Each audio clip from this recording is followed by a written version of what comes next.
Hey, it's Dr. Dale with 5 reasons why we should continue to pray for the families of the victims of the 9/11 tragedy. Just remembering those victims today, rest in peace to them. That was a tragic event, 2001. I remember just heading to work and hearing the discussion about what was happening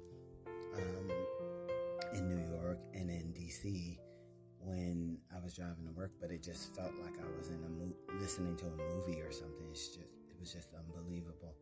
And so praying for those families, because, number one, their grief is forever. I always say grief doesn't go away.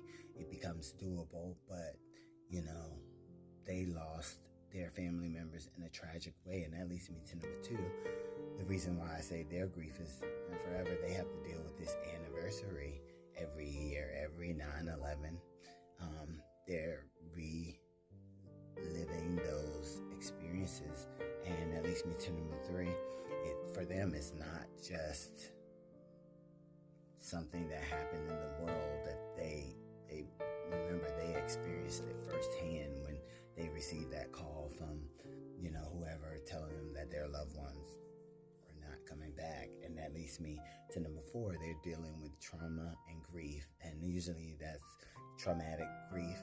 Usually what that means is that you lost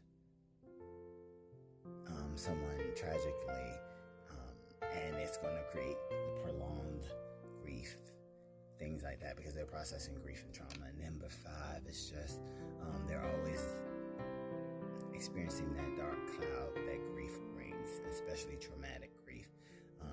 It's almost like walking around and getting emotional by everything. So praying for those families today, honoring the victims who lost their lives on this day,